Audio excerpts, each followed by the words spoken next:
Good morning. Welcome to CSLDallas Science of Mind class. I'm Dr. Petra, and we are starting a new chapter. Yay! We're on chapter 12, which is the summary of this whole part 2 that we've been in, all about spiritual mind healing and all the ways in which we actually apply these principles. Because, as I'm going to talk about today in the celebration, one of Ernest Holmes's biggest complaints, we first of all talked about one last week, right? That the one great delusion is that we think we've had a demonstration when we haven't. We fool ourselves. And the other one is too much theory and too little practice. And it's one of Ernest Holmes's biggest complaints, and that we love to talk about it, but we don't apply it. So this whole section that we've been in, part 2 of the Science of Mind text, is all about practice and application. And if we want to recall that originally New Thought, it was seeded by the idea that we can actually heal doing our spiritual work. Comes right out of the teachings of Jesus and the exploration of why are some prayers answered and not others. And Ernest Holmes was enamored by this question, and in addition, he experienced and then worked with 10,000 people on physical healings using spiritual technique, which is essentially the technique that Jesus taught in what he taught, not what was taught about him. Spiritual mind healing. And it started with physical healing. So for those of you who maybe aren't familiar, we're part of what's called the New Thought movement. And we have other groups. We might not call them denominations since we're not under the Christian rubric. We're in the metaphysical philosophy called New Thought. So Unity is another group. Divine Science is another group. We have Centers for Spiritual Living and other groups that are teaching the science of mind. We have Agape International. There's work that was done by a woman named Johnny Coleman in Chicago and Barbara King in Atlanta, whose the names of which I can't at the moment recall, and lots of individual organizations that are teaching this. They all stem and have their original inspiration from a man called Phineas Parkhurst Quimby. Yeah, I know, right? A good, like Ralph Waldo Emerson. So the religious line comes out of Hinduism and the teachings of Jesus. The philosophical line comes out of Plato and the Transcendentalists. And the application comes out of what's called mental science.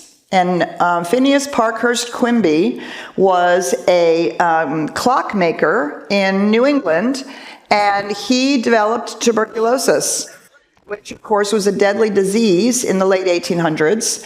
And yet he cured himself by doing what he called Christian Science mental practice, which was to follow the teachings of Jesus.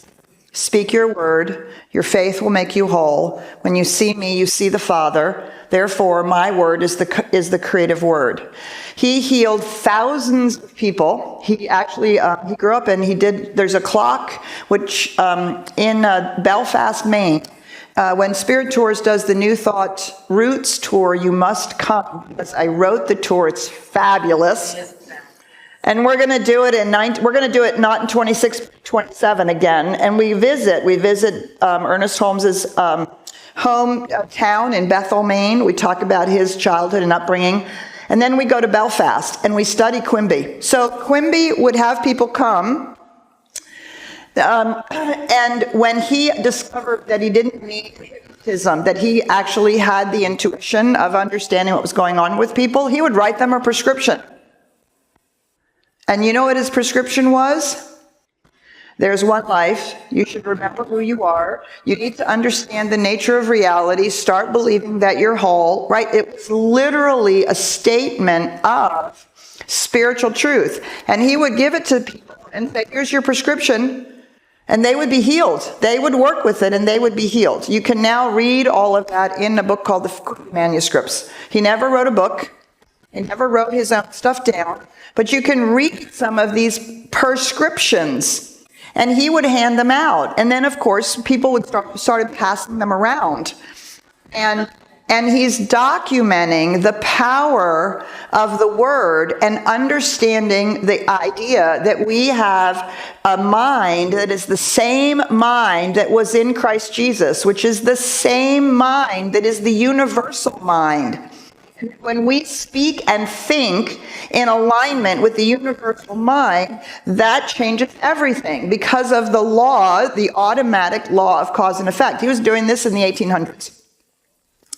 And so all of the New Thought traditions are seeded out of this mental science. So if you have ever studied, if you've ever been or studied unity, and you've been, if you've ever been part of a unity community, they were started by Myrtle and Charles Fillmore. And Myrtle healed herself of an illness, which at the moment I can't remember. Apparently, Charles Fillmore had a limp all of his life until he basically grew his leg an extra inch so that he wouldn't limp anymore. He did it with spiritual healing. Divine Science was started by Melinda Kramer and, oh man, I didn't study any of this. I didn't know this is where I was going this morning, so now I can't think of the name, but it doesn't matter. Divine Science was started by two women, Annie Ricks and Melinda Kramer, and both of them experienced physical healing by virtue of practicing the presence, meaning understanding that where they are, the divine is, that there is nothing else going on but spiritual truth. And by aligning themselves with experiencing the divine presence as who they are, not only as themselves, but as every cell of their body, they both healed themselves of individual ailments. And Divine Science particularly teaches this idea of the practice of the presence. And so there's a long history, right, all the way back to the teachings of Jesus. There's a long history of understanding that when we speak our word, we expect our bodies and then the world of our affairs to align with spiritual truth. And we're not doing anything weird or esoteric or occult or any of those kinds of things.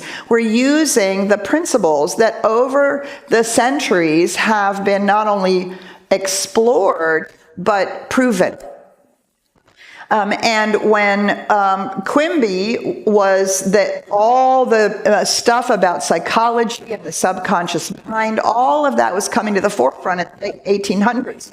And it gave a whole new understanding about how this works in our bodies, the automatic nature of creation and its desire to continually create in alignment with life, for life to emerge, for life to grow, for life to be healthy. And as the mind, this subconscious mind was revealed, this brought a whole new understanding to how we can co-create, how we can speak our word and co-create. And so this is kind of the brief history of the heritage. If you ever want to know more, it's an absolutely fascinating and amazing experience to take Carol Merlot's class From Whence We Came. It traces the religious, the philosophical, the psychological lines that come together in New Thought in what we do. So we have an ancient roots all the way back to the Hermetic teaching, as above, so below. That's the oldest philosophical statement in the Western culture, as above, so below, right? And everything is predicated on that. If wholeness is the truth about the infinite, right, then that's the truth of us. And so all of what we're doing with spiritual mind healing is in alignment with all of this. Ernest Holmes was the one, Science of Mind was the one who said, well, but if this is true about our physical bodies, maybe this would be true about other areas of our life. And so Science of Mind kind of added this whole practicality of, no, you can use this in all of your life, not just in physical healing. Even though that's the roots of it and that's where it started. here in the U.S. And so spiritual mind healing, right, it really is the healing of the consciousness. Today, I wouldn't use the word mind. If I were writing this book today, which would be so much fun to rewrite this book contemporarily, I would use, instead of the word mind, I would use the word consciousness. Right? Because language shifts over time. We get new language gets pulled in from science or psychology.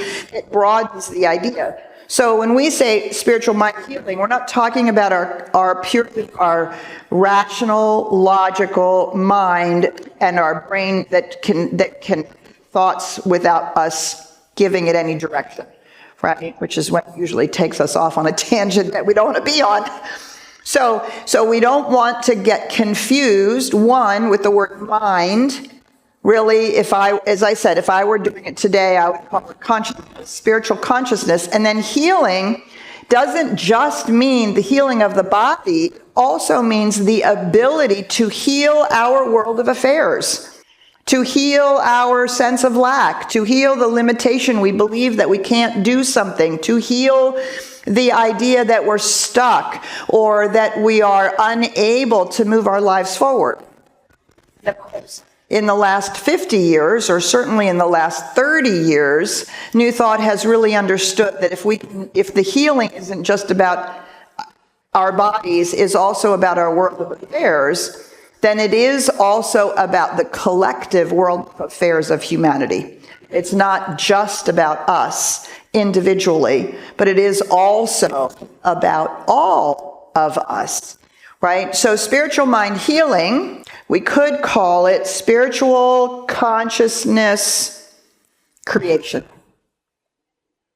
Or we could call it conscious spiritual creation. So we don't want to get locked into, do you see, sometimes we don't want to get locked into kind of older language that maybe we don't use ourselves, or think it's only about this one thing or this one idea.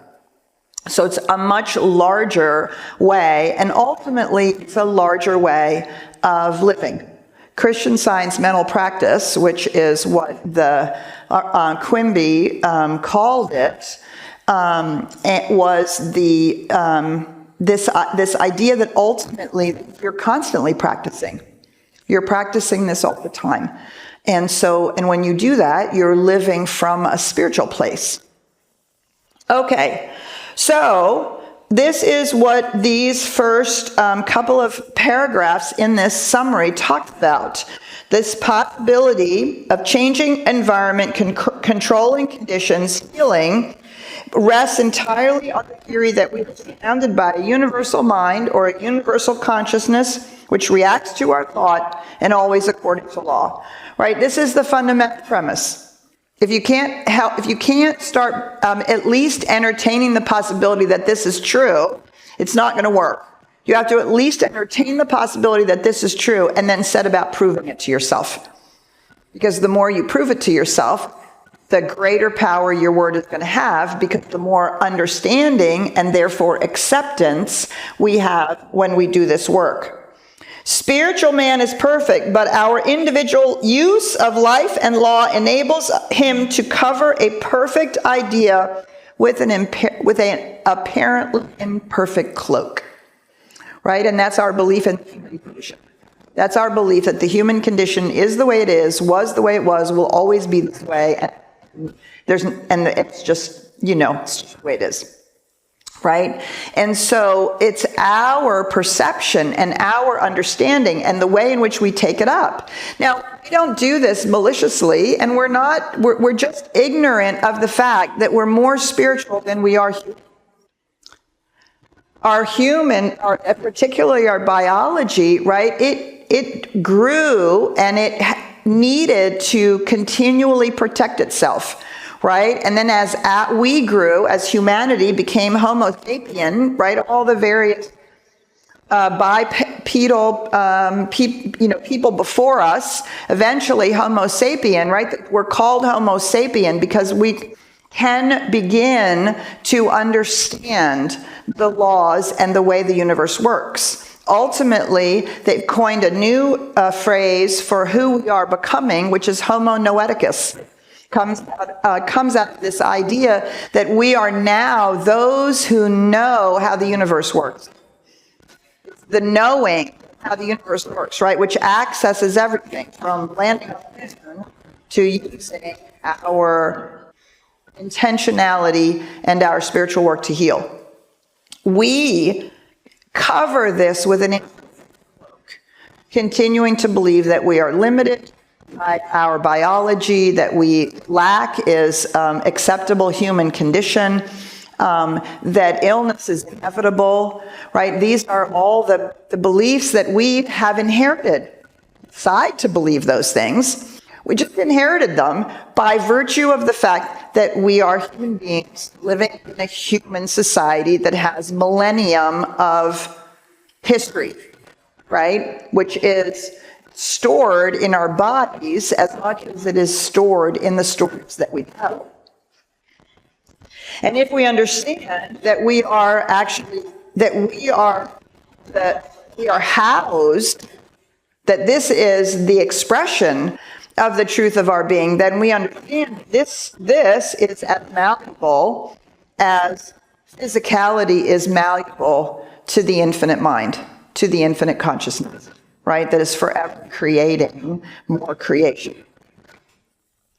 So we come into objectivity, meaning we come into self-awareness.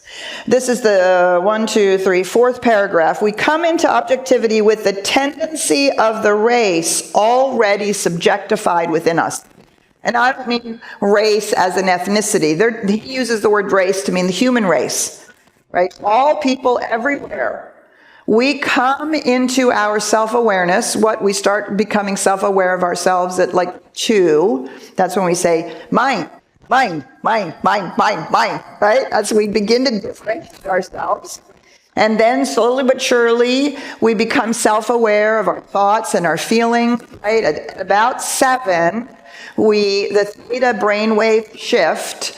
And all of a sudden, we're not just a sponge, we're now starting to be able to observe, right? And when we're 25, if we're a female, and maybe 28 or 30, executive functions come online, where we can actually make decisions, right? All of that is biologically driven.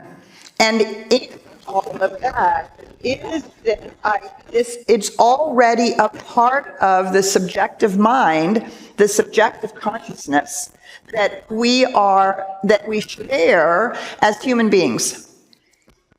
Out of millennium of survival and growth and civilizations and all the ways in which humanity has tested what makes a happy life. How do you get ahead? How do you make sure you have enough food? How do you transfer your property, keep your property in your own family? How do you protect yourself, right? All of this, right, is in the milieu of being a human being. But spiritually, when we wake up, we recognize, oh wait, we have that, but we're not that. We have that, but we're not actually that which is inhabiting, which is becoming and expressing through this vehicle. So the race experiences sickness and limitation, and this suggestion is more or less operative through all people, right? It's in this subjective field and operates through us as individuals. This is called being on autopilot, right? This is called being on autopilot. The greatest example that I have from my own personal life is that my mother had rheumatoid arthritis, very, very bad. She was actually in a wheelchair at a short period of time in her life, in her 40s, and they experimented on her with a new drug that was coming out, and it got her out of the wheelchair. 30 years of mobility. And unfortunately had some side effects of which she eventually passed away from.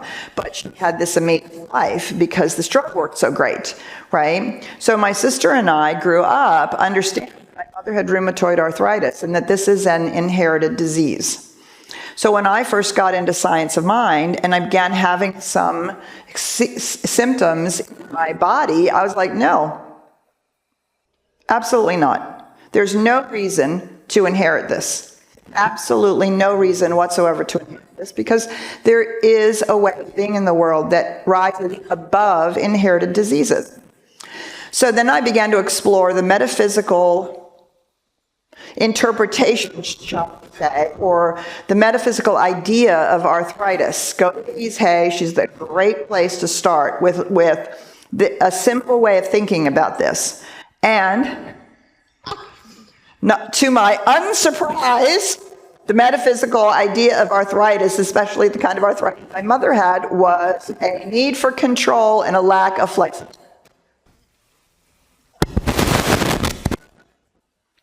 So I began, and I don't ever exhibit any of these symptoms, I promise you. So my sister and I were raised in this, and my sister and I were raised not only with this idea, but also then with a way of being in the world. Do you see what I'm saying? So I've spent the last, I don't know how many years, seeking desperately to cure myself of the need to control things, right? And to be flexible. So this was my affirmation. I bend like a willow in the breeze, right? And I would do it with my body. Why? Because by the time my mother was 55 or 60, she had her lower back fused and her neck fused. And so when my mother would sit and talk, she'd do this. Because she was flexible permanently in it. And do you see, I began being aware of, if I allow it, that can be me. Because it's the natural way life unfolds. You inherit this, so that happens. Then you can watch it, and you can watch it happen to your mother. Right? And so I spent a lot of mental and spiritual coin, no. But I had to not only say no to the inherited disease, I had to say no to the patterns of behavior and the beliefs that those patterns of behavior came from, that I had just absorbed in my family. Do you see what I'm saying? Right? I didn't say, well, I'm going to grow up to be rigid and controlling. Well, maybe occasionally I wanted to be controlling, but especially those other people, who are so annoying when you can't control them.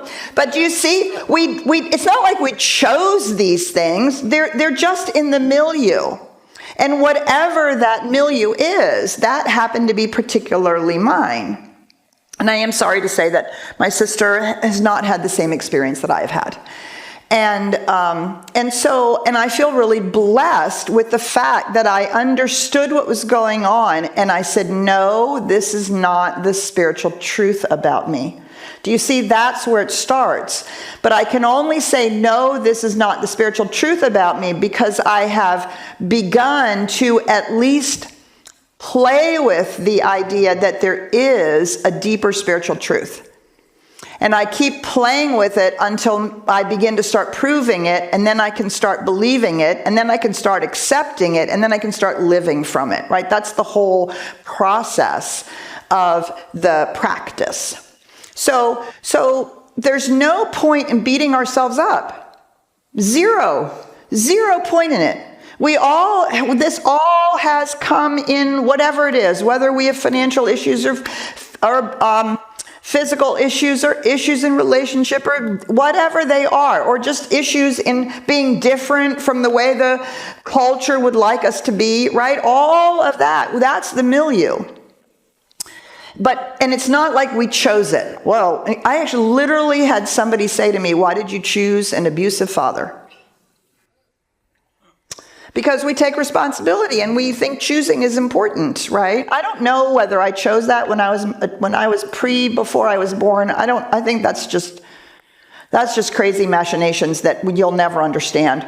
No, my father chose to be abusive. That was his way of dealing with his life. My father chose on autopilot, unconsciously, to be abusive. My choice is, am I going to let it run me? That's my choice.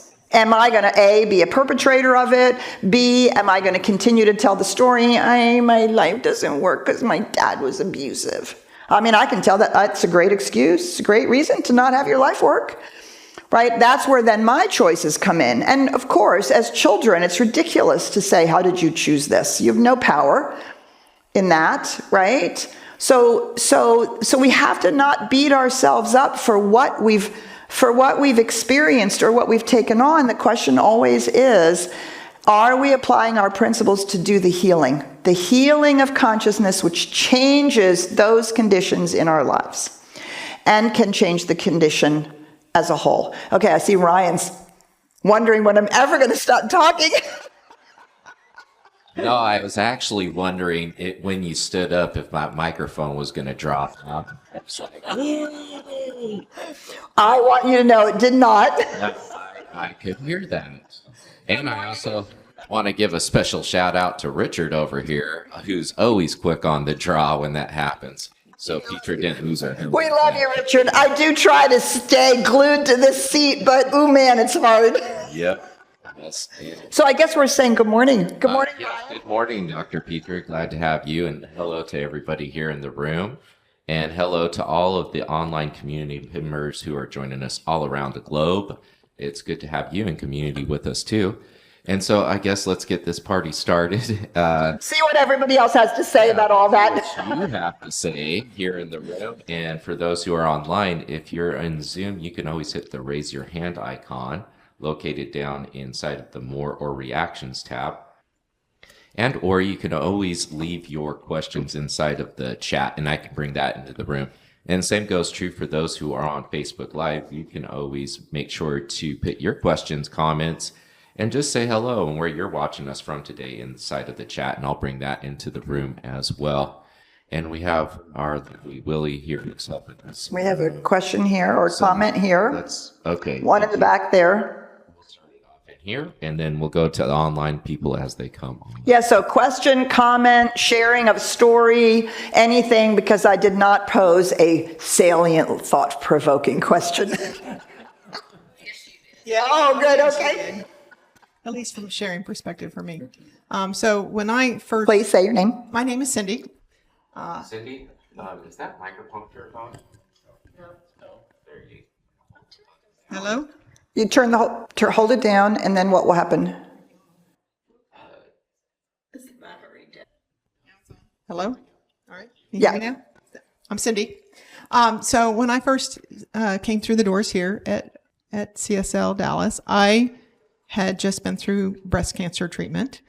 And I had started in my classes, and I had wonderful practitioner, Veronica Valles, who used to be here as my teacher. And she had healed from a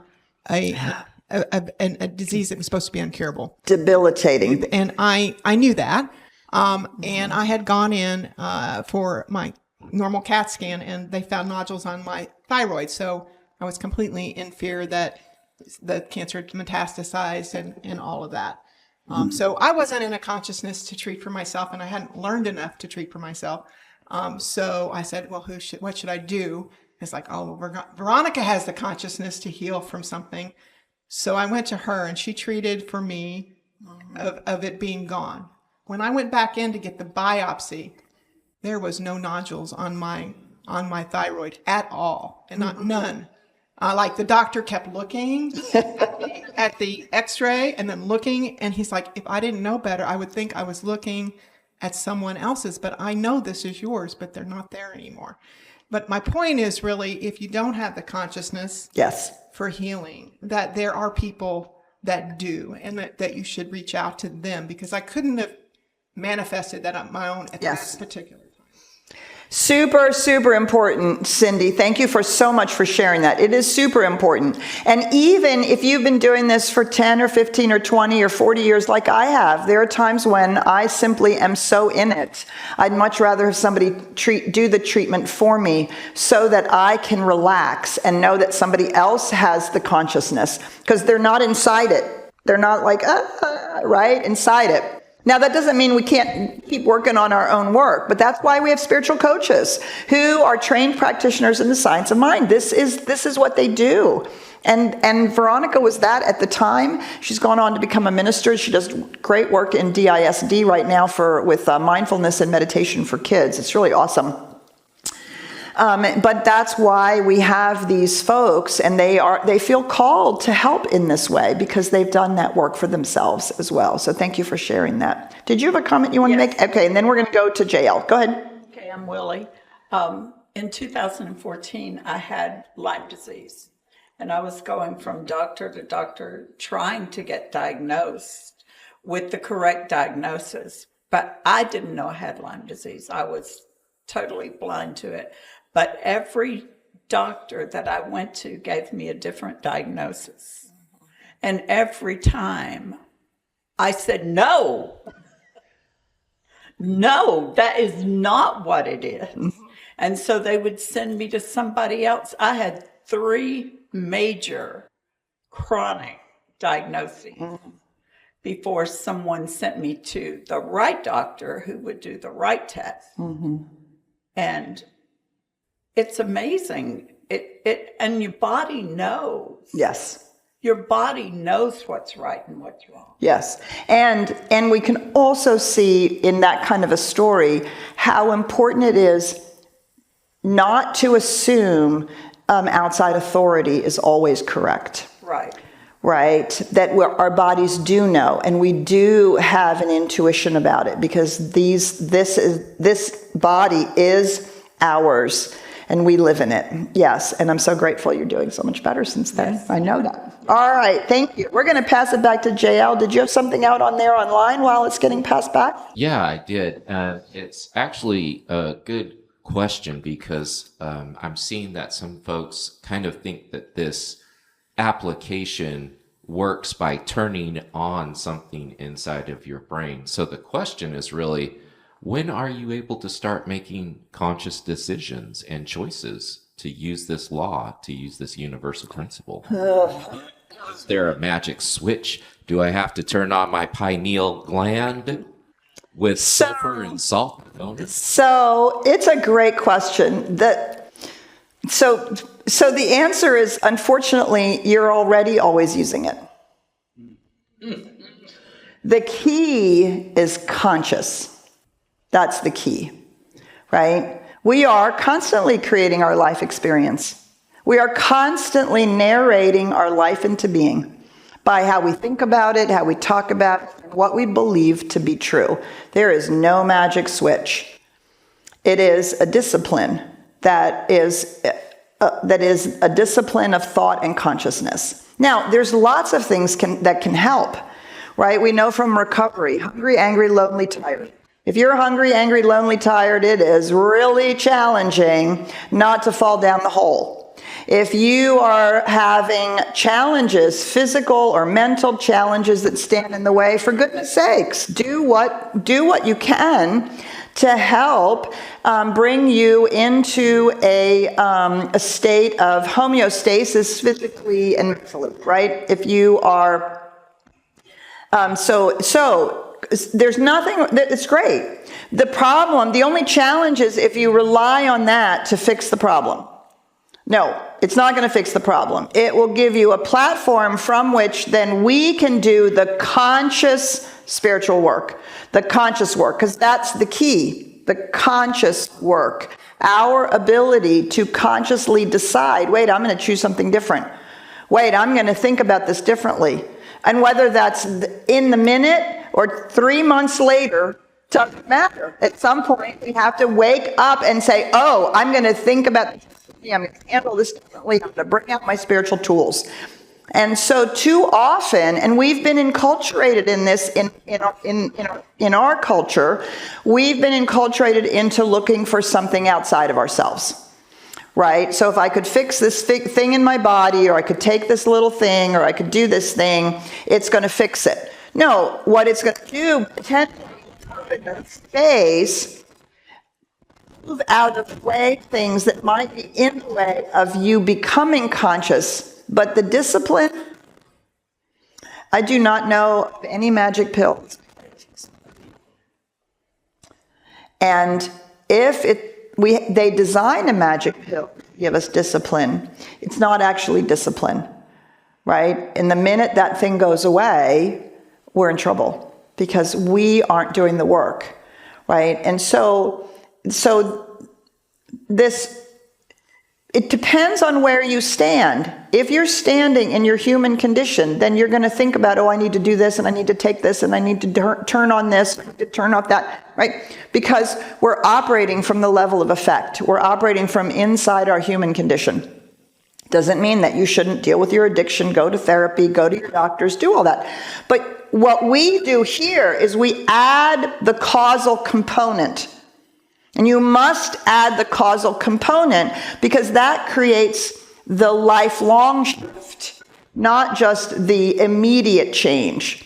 It's creating the causal component. And I'm always a little bit interested in why, in this kind of a thought or question, because it's not like we're saying don't do these things. It's adding this piece. And this is the piece that makes it permanent. Use adding the causal piece, changing consciousness, is what makes the shift permanent. So it's a great question, and we all have to struggle with it. Okay, here. Hi, I'm JL. Good morning. Good morning. So I this has really changed my life in a lot of ways. So I struggled with severe anxiety after the murder of several Black men in America that was visible on the news, right? And I live in a house full of 3 Black men. I have no in my home except me and my dogs. And so I suffered with severe anxiety that this could happen to my boys, right? I had a son that was turning into an adult, about to start driving. And so this teaching that consciousness is cause, right? And that I put my stake in the ground that this happens, but this is not my story. This is not the story of J.L. Summers' boys. Yes. Or men in her life. This is not going to happen to me. And I had to continue to do that to change it because, again, the news continues to show you examples of things happening.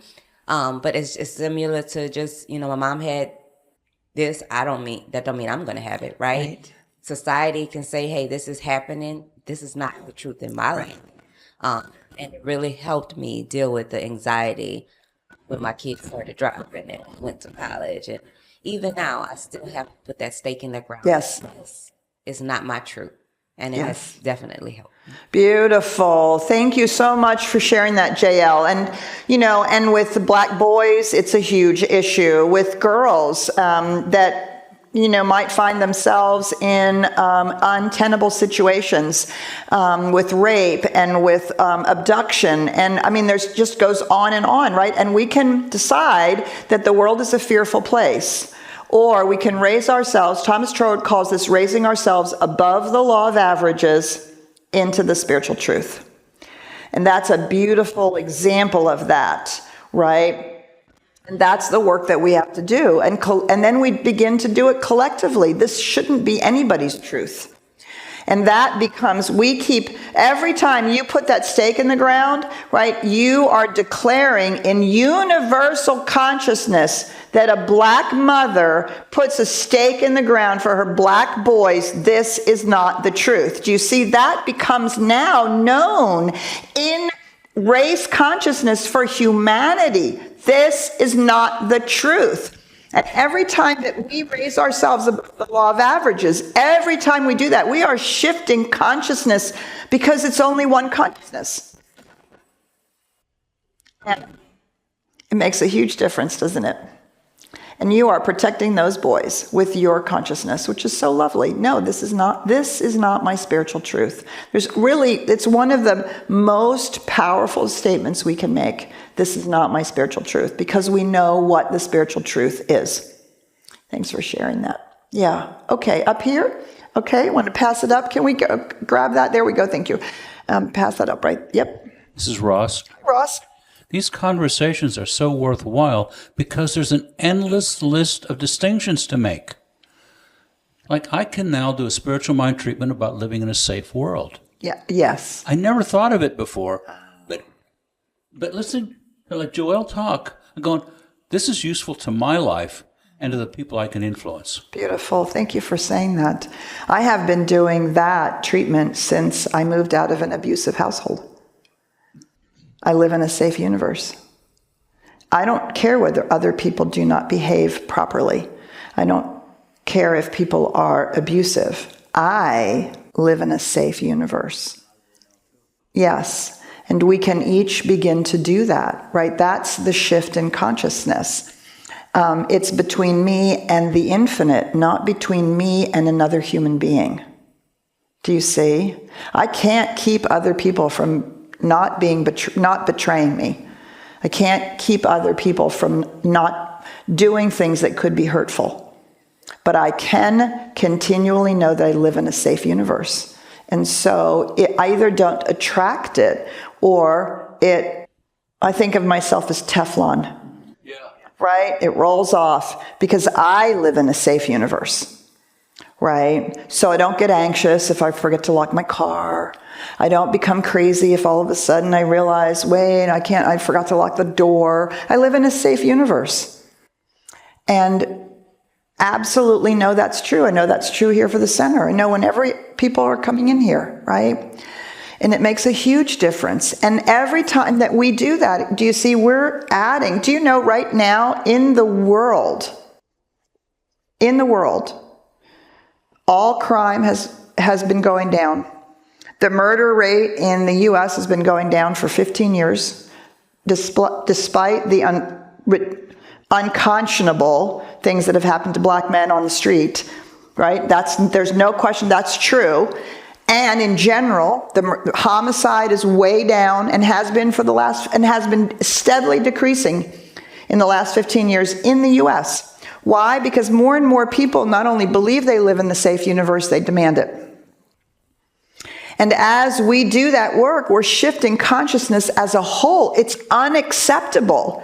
Do you see? It used to be acceptable.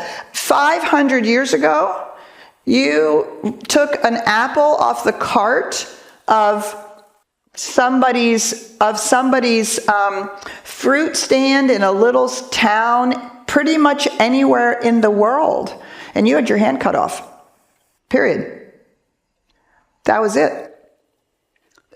Right? The progress of humanity is inexorable because as we wake up as humanity, we understand that these things are unacceptable. And that's shifting consciousness as a whole. And it is lifting everywhere. And it's actually incredibly encouraging. We have... And girls' education is the highest it's ever been.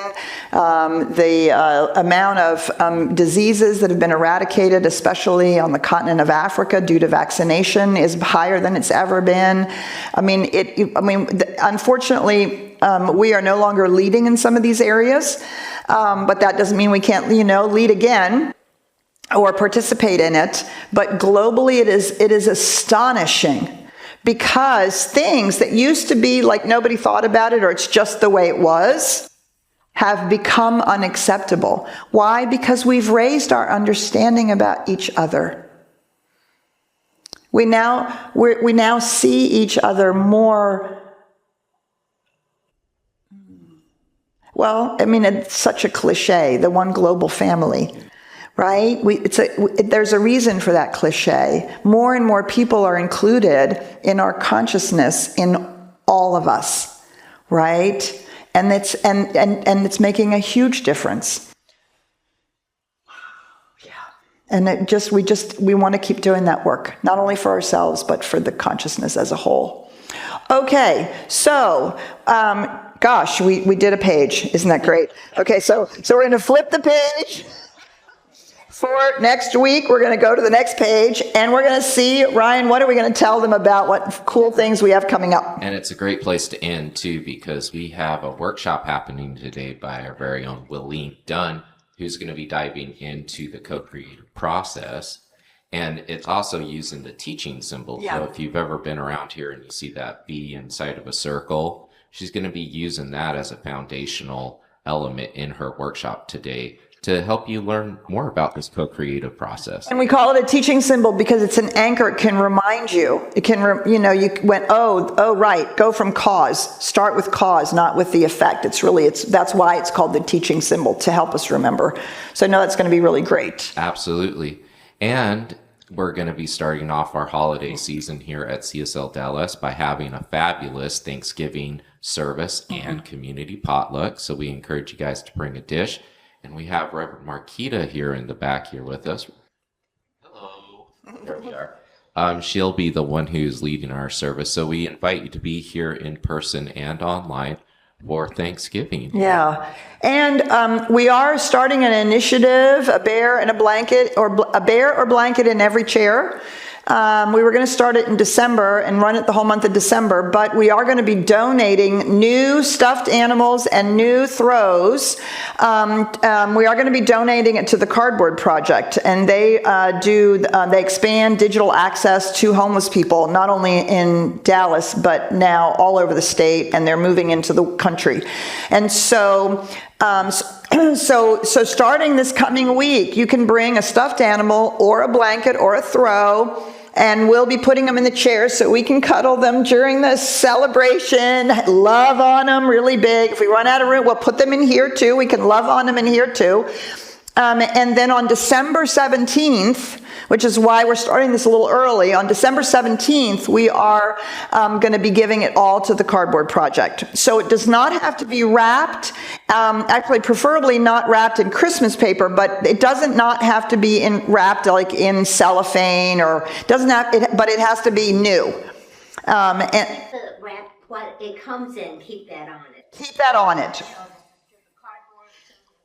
Keep that, right. Obvious. Yes, and keep the tag on it and whatever it is, right? And then we'll love on it. And then on December 17th, it'll be passed on to Armando, who you see here often on a Sunday morning. It'll be passed on to Armando and the Cardboard Project, and they'll be distributing it.